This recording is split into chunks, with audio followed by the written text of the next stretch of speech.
crafty friends, welcome back to my channel. Today I have a quick project share of a recipe mini album that I created, and I used papers from the not too shabby shop called Farm Sweet Farm and the ephemera die cut pieces. This album measures 5 inches by 7.5, and I created a ribbon belly band for the closure. When I saw this cow, I knew she had to be on my cover, and I love how it turned out. I created a cute scene for my cover, and I also die cut these alphas. I stitched on the words and the banner along with the layering piece for the cover, and this cover is actually created by the scraps from the inside pages of the album. So now let's take a look at the inside of the album. I created it with 3x5 recipe cards in mind.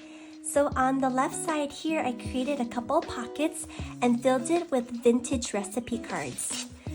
So you can use it for recipes, journaling, adding photos, anything you like. And this side is actually my favorite feature of the album. I love the cascading pages. It's very interactive and fun, and it flips out. So here are additional room for journaling and adding photos. And I definitely didn't want to cover up the papers. It's just so pretty. So here I added some ephemera pieces. I just love these cows. So cute.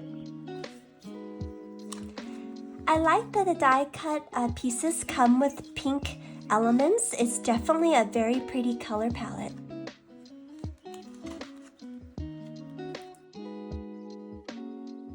And I also added a couple die cut pieces to the back here. So here I created a gatefold barn door, and I thought it went well with the barn images. I have a tie closure, and it opens up to a pocket, and it's filled with more recipe cards.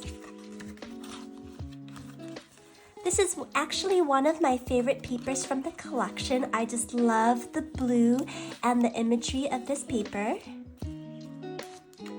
And then the next page, we have a pocket.